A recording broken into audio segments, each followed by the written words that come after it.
하나님 말씀 함께 보도록 하겠습니다. 오늘 우리가 함께 볼 하나님 말씀은 누가복음 4장 5절부터 8절까지 말씀입니다. 누가복음 4장 5절부터 8절까지 말씀, 우리 다 같이 한 목소리로 말씀 함께 보도록 하겠습니다. 마귀가 또 예수를 이끌고 올라가서 순식간에 천하 만국을 보이며 이르되 이 모든 권위와 그 영광을 내가 내게 주리라. 이것은 내게 넘겨준 것이므로 내가 원하는 자에게 주노라. 그러므로 내가 만일 내게 절하면 다 내 것이 되리라. 예수께서 대답하여 이르시되 기록된 바 주 너의 하나님께 경배하고 다만 그를 섬기라 하였느니라. 아멘.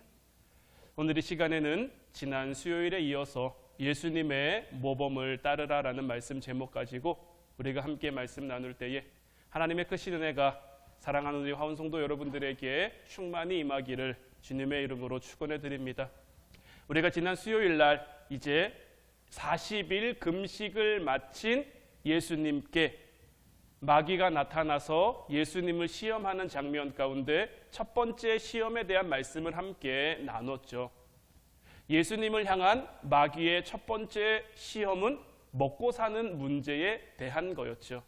40일 동안 금식하셔서 매우 시장하신 그 예수님께 능력을 발휘해서 얼마든지 할 수 있으니까, 너 하나님의 아들이니까 그 능력으로 너의 배고픔을, 너의 필요를 채우라라는 유혹이었죠. 하지만 예수님께서는 사람이 떡으로만 사는 것이 아니다라는 하나님의 말씀으로 산다라는 그 말씀의 힘을 가지고 마귀의 첫 번째 시험을 이겨냈고, 마귀는 첫 번째 시험에서 실패했다 하더라도 포기하지 않고 재차 예수님을 공격합니다. 오늘날 우리들의 삶도 마찬가지입니다. 우리도 마귀의 시험을 한 번 이겼다라고 해서, 그 유혹을 한 번 이겨냈다라고 해서 안심하고 경계를 늦춰서는 안 되는 것. 우리는 마귀와 계속해서 싸울 수 있는 능력을 구비해 가야지, 마귀가 이제 좀 그만 좀 왔으면 좋겠는데, 내 삶의 시험이 좀 그만 찾아왔으면 좋겠는데, 내 삶의 유혹이 좀 그만 찾아왔으면 좋겠는데, 이런 바람은 갖지 않는 게 좋아요. 왜냐하면 마귀는 우리가 하나님에게서 멀어질 때까지 끊임없이 우리를 두드리고 공격할 것이기 때문이죠. 그러나 두려워할 필요는 전혀 없습니다.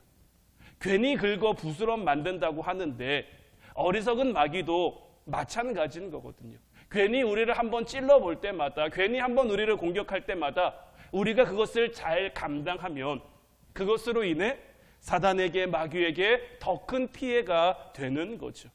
저도 지나온 제 삶을 돌이켜보면요, 시험 가운데 있을 때, 어려움 가운데 있을 때 오히려 더 많이 기도하게 되고 더 뜨겁고 더 크게 받은 그런 은혜와 역사가 있어요. 그러니 우리에게 다가오는 이 영적 시험을 우리는 나쁘게만 생각할 필요가 없는 거예요. 지난 수요일 날도 말씀드렸습니다마는 예수님께서 공생의 사역을 시작하시기 전에 아직 이 세상 사람들을 향해 어떤 하나님의 말씀도 선포하시기 전에 성령에게 이끌려 모든 것이 충만한 요단강에서 모든 것이 부족한 광야로 가서 40일을 금식하셨고, 그 40일 금식하심으로 말미암아 마귀의 모든 시험을 다 이겨낼 수 있었죠. 우리도 우리의 삶 가운데 찾아오는 그 시험들을, 그 유혹들을 능히 감당하고 능히 이겨내면, 그래서 승리하면 오히려 우리가 더 큰 은혜 가운데, 더 큰 영광 가운데 나아갈 수 있는 그런 기회가 된다라는 거예요. 그럼 이제 오늘 마귀가 예수님을 향해 낸 두 번째 시험, 오늘 본문 5절부터 7절까지 말씀을 보면 마귀가 또 예수를 이끌고 올라가서 순식간에 천하 만국을 보이며 이르되 이 모든 권위와 그 영광을 내가 내게 주리라. 이것은 내게 넘겨준 것이므로 내가 원하는 자에게 주노라. 그러므로 내가 만일 내게 절하면 다 내 것이 되리라. 자, 마귀의 두 번째 시험인데 마귀는 같은 수법을 두 번 사용하지 않습니다. 이번에 마귀는 예수님을 데리고 높은 곳으로 올라갔습니다. 그리고는 무엇을 말하고 있습니까? 천하 만국 이것을 다 보여주면서 그 모든 권위와 영광을 내가 너에게 주겠다. 이건 마귀가 괜히 예수님에게 허풍 부리는 게 아닙니다. 괜히 허세 떠는 게 아닙니다.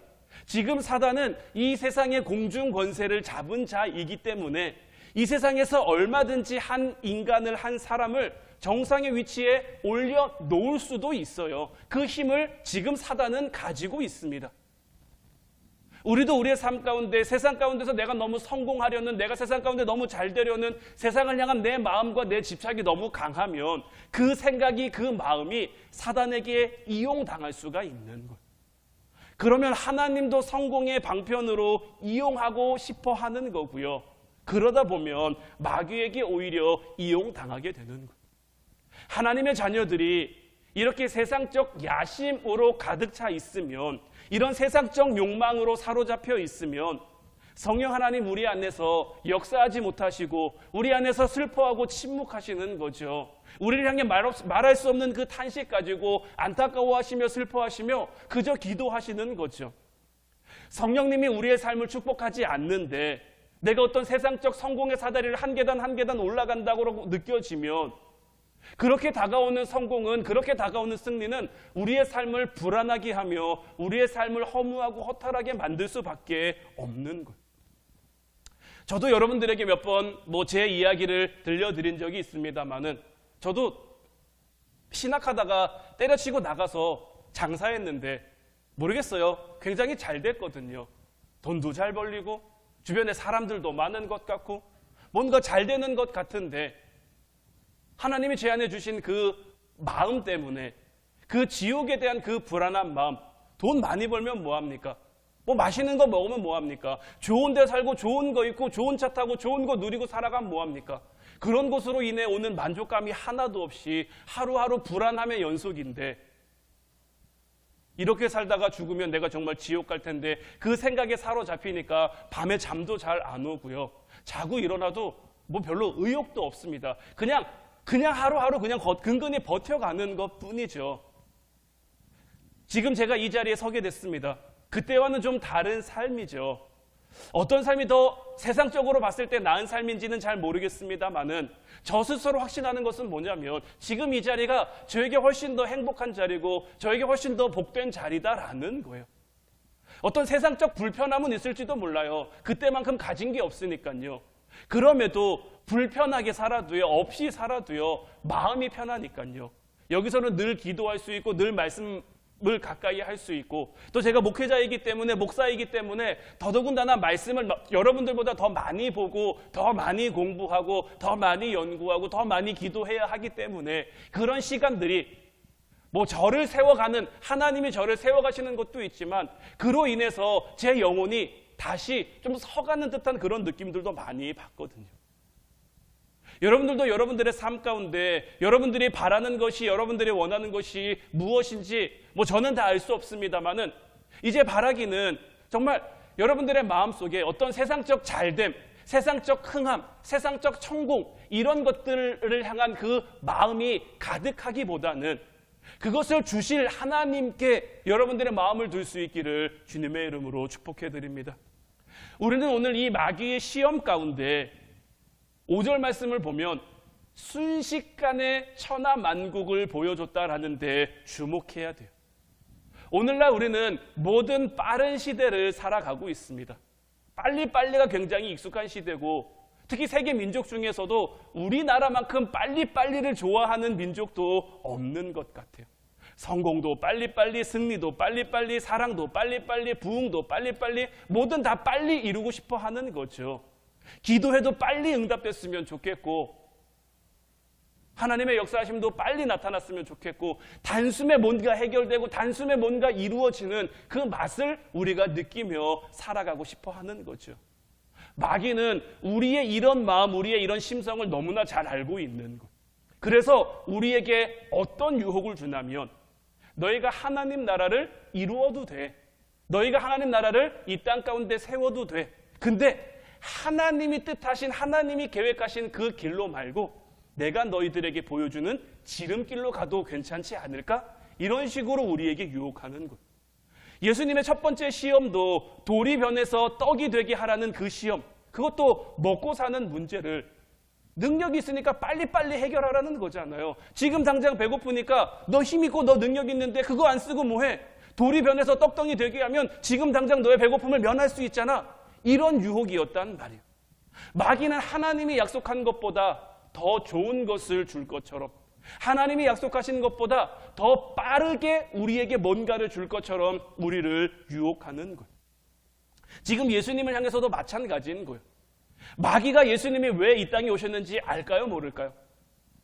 알아요. 너무너무 잘 압니다. 그러니까 지금 마귀가 이렇게 시험하고 있는 거예요. 하나님의 아들로 네가 온 거 나 알아. 하지만 이제 네가 하나님 아들로서 이 세상 사람들을 구원하려면 돈도 필요하지 않을까? 힘도 필요하지 않을까? 능력도 필요하지 않을까? 영광도 있어야 되지 않을까? 권위도 있어야 되지 않을까? 이런 거 다 너한테 필요할 텐데 내가 줄게. 내가 줄게. 그러니까 뭐 한 번만 하라는 거야? 나한테 절 한 번만 하라는 거야. 나한테 절 한 번만 하면 이 모든 것이 순식간에 이루어질 수 있도록 내가 다 준다라는 거예요. 갈릴리 촌놈들 데리고 그 제자 12명 데리고 어느 세월에 이 땅에 교회를 세우고 하나님의 구원을 이루고 하나님 나라를 만들어 갈 거냐. 그렇게 하면 얼마나 오래 걸리겠냐. 그들 언제 세우고 언제 사람 만들고 언제 하나님 일꾼 세워가지고 일꾼 만들어가지고 하나님의 일을 할 거냐. 어느 세월에 그 거대한 그 엄청난 하나님의 일을 만들 거냐. 내가 지름길을 소개해 줄 테니까 그 길로 가보는 게 어떨까라고 지금 마귀는 예수님을 유혹하고 있는 것. 그리고 특별히 여기서 가장 중요한 것은 뭐냐면 그렇게 지름길을 보여주는 듯 하면서 지금 뭘 막고자 하느냐. 예수님이 이 땅에 오신 그 십자가 사역을 막고자 하는 것. 십자가를 지지 않고도 빠르고 편하게 하나님 나라를 이룰 수 있도록 내가 다 허락해 주겠다라는 거죠. 그러니 한 번만 자기에게 절하라는 거예요. 그러면 간단하게 이 천하만국의 모든 영광, 모든 권위를 내가 순식간에 너에게 다 주겠다라는 거예요. 어떤 의미에서는 굉장히 합리적이고 매력적인 제안처럼 들려질 수도 있죠. 많은 경우 우리의 삶을 보면 어떻습니까? 하나님의 삶에 하나님의 말씀이 여러분들의 삶에 빨리 이루어지는 것 같으십니까? 아니면 천천히 이루어지는 것 같으십니까? 하나님 앞에 기도했을 때 그 기도 응답이 내게 빨리 온다고 생각되십니까? 아니면 천천히 온다고 생각되십니까? 대부분 많은 경우 많은 이들이 하나님의 응답이 좀 더디 오는 것 같다고, 천천히 이루어지는 것 같다라고 많이 이야기들 합니다. 그러니 내게 머리 한 번만 숙이면 당장 이 영광을 다 주겠다라는 이 마귀의 제안이 얼마나 매력적으로, 얼마나 그럴듯하게 우리에게 들려질 수 있겠습니까? 하지만 이 모든 것들은 다 사단의 계략이고 유혹이고 거짓이라는 것을 우리는 언제나 잊어서는 안 되는 것. 진리에는 언제나 그 진리를 향한 대가가 있게 마련인 것. 고난 없이 되는 것은 아무것도 없어요. 십자가를 통과하지 않고서는요, 부활의 기쁨을 우리가 맛볼 수 없는 거예요. 뱀이 에덴 동산에서 아담과 하와를 유혹했죠. 뭐라고 유혹했습니까? 창세기 3장 4절로 5절 말씀을 보면 뱀이 여자에게 이르되 너희가 결코 죽지 아니하리라. 너희가 그것을 먹는 날에는 너희 눈이 밝아져 하나님과 같이 되어 선악을 알 줄 하나님이 아심이니라. 뱀은, 마귀는 하와를 뭐라고 속입니까? 선악을 알게 한 나무의 열매를 먹으면 죽지 않는다. 결코 죽지 않는다. 그거 먹으면 너희가 하나님처럼 된다. 하나님과 같이 된다. 선악을 아는 그 일에 동참하는 자가 된다라고 유혹을 했죠. 그래서 하와도 아담도 그 선악을 알게 하는 나무의 열매를 먹었단 말이에요. 마귀가 얘기한 것처럼, 뱀이 유혹한 것처럼 그들이 하나님처럼 됐습니까? 그들이 하나님과 같이 됐습니까? 창세기 3장 16절로 20절까지 말씀을 보면 또 여자에게 이르시되 내가 내게 임신하는 고통을 크게 더하리니 내가 수고하고 자식을 낳을 것이며 너는 남편을 원하고 남편은 너를 다스릴 것이니라 하시고 아담에게 이르시되 내가 내 아내의 말을 듣고 내가 내게 먹지 말라 한 나무의 열매를 먹었은즉 땅은 너로 말미암아 저주를 받고 너는 내 평생에 수고하여야 그 소산을 먹으리라. 땅이 내게 가시덤불과 엉겅퀴를 낼 것이라. 내가 먹을 것은 밭의 채소인즉 내가 흙으로 돌아갈 때까지 얼굴에 땀을 흘려야 먹을 것을 먹으리니 내가 그것에서 취함을 입었으니 없음이라. 너는 흙이니 흙으로 돌아갈 것이니라 하시니라. 아담이 그의 아내의 이름을 하와라 불렀으니 그는 모든 산자의 어머니가 됨이더라. 자, 뱀에게 속은 그 결과가 어떻습니까? 그들은 하나님이 만드신 그 아름다운 동산, 에덴 동산에서 영원히 하나님과 함께 살아갈 수 있었는데, 하나님이 주시는 기쁨 가운데, 하나님이 주신 은혜 가운데, 하나님이 주신 축복 가운데 그곳에 있는 모든 것을 누리며 살아갈 수 있었는데, 그 유혹에 걸려 넘어진, 하나님처럼 될 수 있을 줄 알았던 그 달콤함이 그들의 삶을 완전히 그 아름다운 곳에서 굉장히 비참하고 힘들고 어려운 곳으로 떨어뜨려 보냈죠. 반면에 하나님의 길은 우리가 처음 볼 때는 굉장히 힘들어 보이고 어려워 보이고, 우리보다 앞서간 신앙의 선조들의 삶을 보면 어떻습니까? 베드로같이 여러분들 살 수 있습니까? 바울같이 여러분들 살 수 있습니까? 엘리야같이 여러분들 살 수 있습니까? 제가 여러분들에게 분명히 말씀드리는 건요, 지금은 내가 그렇게 할 수 있을까라고 생각이 들 수도 있지만, 막상 그 상황이 우리에게 주어졌고 우리가 하나님 앞에 하나님 말씀 가운데 있으면 내가 하는 게 아니라 하나님이 우리를 그렇게 되게 만드실 거예요. 아브라함이 그냥 아브라함이 된 게 아니고요, 아브라함이 뭔가 대단한 사람이어서 아브라함이 된 게 아니고 그저 우리 같은 사람이었는데 하나님 말씀에 순종한 거예요. 하나님 뜻을 따라간 거예요. 그 길이 어렵고 힘들었겠지만 끝까지 그 말씀 붙들고 순종하며 나아갔더니 끝내 하나님이 그를 아브라함이 되게 하신 거죠. 이는 뭐 바울도 마찬가지고요, 뭐 베드로도 마찬가지고요, 엘리야도 마찬가지고 다 마찬가지인 거예요. 지금 여러분들의 삶, 때로는 힘든 일이, 때로는 어려운 일들이, 때로는 참 마음에 답답하고 빨리빨리 좀 해결되고 빨리빨리 좀 이루어졌으면 하는 그런 일들이 여러분들에게 주어져서 좀 조급함, 이런 마음이 들게 할 수도 있지만, 끝까지 우리가 하나님 말씀 가운데 주님의 그 십자가 바라보며 우리가 나아가면 끝내 하나님이 우리를 그 하나님의 영광 가운데 거하게 할 줄로 믿습니다. 그러면 이 예수님은 마귀의 두 번째 시험을 어떻게 이기셨습니까? 오늘 본문 8절 말씀 보면 예수께서 대답하여 이르시되 기록된 바 주 너의 하나님께 경배하고 다만 그를 섬기라 하였느니라. 여기서 경배라는 말은 예배라는 말입니다. 영적 전쟁에서 우리가 승리할 수 있는 비결은 예배입니다. 예배.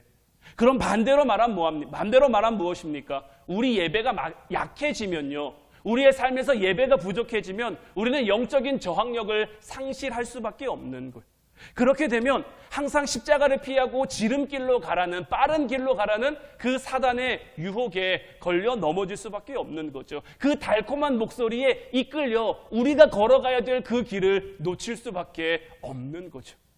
마귀는 자기에게 절하면 순식간에 세상의 그 성공, 세상의 영광, 세상의 모든 것을 주겠다라고 했는데, 여기서 절하는 것도 마찬가지입니다. 여기서 절하라는 것이 그저 잠깐 고개 한번 꾹뻑 숙이라는 것이 아니라 마귀를 향해 예배하라는 거예요. 사단도 우리의 예배 받기를 원하는 거예요. 예배라는 게 뭡니까? 우리가 지금 앉아서 이렇게 드리는 것, 이것도 예배입니다만은 이 예배의 본질은 무엇입니까? 우리의 마음이 하나님께로 향해 있는 것. 지금 여러분들이 이 자리에 앉아서 말씀 듣는데 내 마음이 딴 데가 있어요. 어디 세상을 향해 나가 있어요. 뭐 애들 생각하고 있고, 뭐 일 생각하고 있고, 뭐 드라마 생각하고 있고, 뭐 다른 여러 가지 생각하고 있으면 나는 지금 여기에 앉아있지만 예배를 드리는 게 아니에요. 예배는요, 내가 어디에 있어도 항상 내 삶의 방향을 하나님께로 두는 것, 이것이 삶의 예배인 것이고 예배의 본질인 거예요. 그 마귀가 자기에게 절하라는 건 뭡니까? 자기 쳐다보며 살라는 거예요. 그러니 자꾸 우리에게 유혹하는 거죠. 돈 쳐다보고 살아, 명예 쳐다보고 살아, 영광 쳐다보고 살아, 자식 쳐다보고 살아, 뭐 쳐다보고 살아, 이런 것들로 그 자리를 하나님에게서 대체해서 다른 것들로 채워 그거 바라보며 그것에게 절하며 그것에게 고개 숙이며, 오늘날 우리가 살아가는 세대를 물질 만능주의라고 합니다.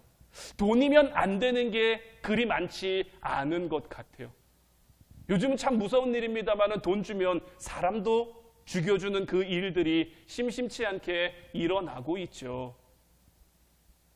참 무서운 세상인데, 이 시대 가운데 우리가 예배하지 않으면요, 하나님을 예배하는 일에 성공하지 못하면요, 우리도 모르게 나도 모르는 사이에 사단을 예배할 수밖에 없게 된다니까요. 내가 따로 뭐 우상을 섬겨야지, 다른 신을 믿어야지, 이렇게 돼서 우상을 믿고 마귀에게 예배하는 것이 아니라 내 삶 가운데 하나님을 향한 그 방향을 잃어버리는 순간 우리는 세상을 향해, 사단을 향해, 마귀를 향해 예배하는 인생을 살 수밖에 없는 것. 성경 읽어야 되는 시간에 성경 보지 못하고, 기도해야 될 시간에 기도하지 못하고, 그 시간을 다른 데 뺏기면, 다른 데 보내게 되면 반드시 내가 그 시간을 뭔가 다른 것들로 채우겠죠. 하나님과 함께 해야 될 시간인데, 하나님 만나야 될 시간인데, 하나님을 알아가야 될 시간인데, 그 시간을 내가 뺏기면 그 시간에 우리는 뭘 채울까요? 결국은 세상 것들로 채워질 수밖에 없는 거예요. 세상을 생각할 수밖에 없게 되고요. 세상으로 우리의 마음이, 우리의 생각이 향할 수밖에 없는 거예요. 그러면 세상을 장악하고 있는 그 사단에게, 그 마귀에게 우리 마음이, 우리 생각이 장악당할 수밖에 없는 거예요. 어렵고 힘들지라도 우리의 삶을 구별해 하나님을 향해 살아가는 사람, 우리의 삶을 구별해서 하나님을 온전히 예배하고 하나님을 제대로 예배하는 사람들은 마귀의 유혹에도 쉽게 흔들리지 않는 거죠. 그래서 예수님께서도 이 마귀의 유혹을 이겨냄에 있어서 하나님을 예배하고 하나님을 섬기라라고 말씀하고 있는 것. 우리도 우리의 삶 가운데 하나님이 내게 맡겨주신 자리가 있어요. 우리는 이 자리를 지키기 위해 이 땅에 온 거지, 이 자리를 세워가기 위해 이 땅에 온 거지, 빨리 성공하고 빨리 잘되고 빨리 흥하고 빨리 영광 누리고 이러기 위해서 우리가 이 세상에 온 거 아니에요. 때로는 우리를 조급하게 할 만한 문제들이 분명히 있을 거예요. 우리를 참 급하게 만드는, 빨리빨리 이루어졌으면 하는 그 답답함을 이루어가는 그런 문제들이 분명히 있을 텐데, 그것 가운데도 우리는 하나님이 우리에게 맡겨주신 그 자리를 지키며 살아갈 수 있어야 되는 것. 그래서 주님은 우리에게 인내하라고 하신 것이고, 그 인내가 연단이 소망을 만들어가는 것. 하나님의 일은 세상적인 방법처럼, 세상적인 기준처럼 조급하게 이루어지는 게 아닙니다. 느리고 힘들지라도 하나님의 방법으로, 하나님의 때에, 하나님의 타이밍으로 이루어져야 하는 것. 그래서 예수님께서도 이 땅을 구원하시기 위한 수없이 많은 방법들이 있으실 수 있겠죠. 정말 하나님의 능력이라면 마지막 때에 예수님이 다시 이 땅에 재림한다고 하신 것처럼 천군 천사 거느리고 말을 탄 그 군대 거느리고 이 땅 가운데 공중에서부터 임하셨다고 생각해 봐요. 그럼 예수님 안 믿었을 사람이 있을까요? 예수님을 안 따랐을 사람이 있을까요? 예수님을 인정하지 않았을 사람이 있을까요? 하지만 하나님이 우리에게 원하시는 그 구원은 그런 구원이 아닌 것. 그렇게 우리가 하나님 말씀 가운데 예수님의 십자가에 굴복하길 바라는 게 아니에요. 하나님이 우리를 사랑하시는 것처럼 우리도 하나님을 사랑함으로 기꺼이 우리로 하여금 우리에게 맡겨진 그 삶의 자리를 지켜가고 우리에게 허락된 그 길을 걸어가길 바라시는 것. 사실 예수님 안 그러셔도 얼마든지 천하 만국의 그 모든 영광 못 가지실까요? 하나님은 천지를 만드신 분인데, 온 세상을 다스리시는 분인데 얼마든지 하실 수 있죠. 하지만 예수님은 십자가를 통해서 그 영광을 받으신 것. 그 십자가를 통해서 모든 이름 위에 뛰어난 힘을 얻게 되신 것이고 하나님 보좌 우편에 앉게 되신 거란 말이에요. 예수님이 왜 그러셨을까요? 왜 예수님이 그렇게 하셨을까요? 다 우리를 위해서입니다. 다 여러분들 한 사람 한 사람을 위해서인 거예요. 왜 그렇습니까? 나를 사랑하시니까요. 우리가 길을 잃어버리지 않고 우리가 하나님께로 향해 나아갈 수 있도록 하나님께서 그 길을 우리에게 보여주신 거예요. 그 삶의 모범을 우리에게 보여주신 거예요. 그러니 우리도 이제 우리의 십자가를 져야 하는 것. 기꺼이 그 십자가를 질 수 있어야 되는 것. 그 십자가를 짊어져야 주님을 따라갈 수 있는 것. 우리가 짊어지고 있는, 지금 가지고 있는 우리를 답답하게 하고 우리를 어렵게 하고 우리를 힘들게 하는 그 무거운 짐들은 주님 앞에 내려놓고 주님께서 우리에게 맡겨주신 그 십자가 지고 우리가 주님을 따라가야 하는 것. 쉽지 않겠고 빠르지 않겠고 편하지 않을 수 있지만 기꺼이 우리가 그 길을 걸어갈 때에 주님께서 우리의 길을 복되고 영광스럽고 은혜롭게 이루어 가실 줄로 믿어요. 제가 늘 여러분들에게 드리는 말씀 있죠. 만약 우리보다 앞서간 신앙의 선조들에게 다시 이 세상을 살아갈 수 있는 기회가 주어진다면 어떤 길을 걸어가시겠습니까? 지금 살아왔던 것처럼 영광 버리고 명예 버리고 성공 버리고 승리 버리고 예수님의 십자가를 따르는 그 길을 걸어가겠습니까? 아니면 영광 따라 승리 따라 보장된 어떤 성공 따라 살아가겠습니까? 아마 우리보다 앞서간 신앙의 선조들, 믿음의 사람들에게 이 질문을 던지면 100이면 100 다 내가 힘들었지만, 내가 어려웠지만 나는 이 길을, 이 영광의 길을, 이 은혜의 길을, 이 믿음의 길을 걸어갈 거다라고 대답할 거예요. 여러분들에게 이 질문을 던진다면 여러분들은 어떤 길을 택하시겠습니까? 지금 당장 눈앞에 성공이 보장되어 있는데 하나님이 주신 성공은 아니에요. 아니면 반면에 한편에는 힘들고 어렵고 고생스럽고 때로는 눈물 나고 때로는 아프지만 하나님이 우리에게 허락하신 좁은 길, 좁은 문이 우리에게 주어져 있어요. 우리는 어떤 길을 택해야 될까요? 답은 정해져 있는데 그 답을 택하는 게 참 만만치가 않죠. 제가 오늘 새벽에도 말씀드렸습니다마는 내게 아무리 좋아도 하나님이 싫다고 하시면 우리는 그것을 싫다고 말할 수 있어야 되는 거고요. 반대로 이것이 우리 눈에는 아무리 별로여도 아무리 싫어도 하나님이 이거다 하시면 예 맞습니다. 하나님 이거다 이러면서 우리는 우리의 삶을 살아갈 수 있어야 되는 거예요. 이제 우리 같이 찬양하고 기도하길 원하는데 오늘 이 시간에는 우물가의 여인처럼 이 찬양 함께 고백했으면 좋겠어요. 여러분들은 이 땅 가운데 무엇을 구하며 무엇을 바라며 무엇을 소망하며 살아가고 있습니까? 이제 바라기는 여러분들이 바라는 것 그 끝에 하나님의 영광이 있을 수 있기를 주님의 이름으로 축원해 드립니다. 주님께서 우리의 삶을 채워 주님께서 우리의 삶에 그 은혜와 그 사랑을 더해 주셔서 우리로 하여금 그 복된 길을, 그 은혜로운 길을, 그 영광스러운 길을 끝내 걸어갈 수 있도록, 그래서 승리하는 삶 될 수 있도록 만들어 주실 줄로 믿습니다. 이제 이 믿음 가지고 우리의 길을 걸어갈 수 있기를 주님의 이름으로 축원해 드립니다. 우리 찬양하고 같이 기도하도록 하겠습니다.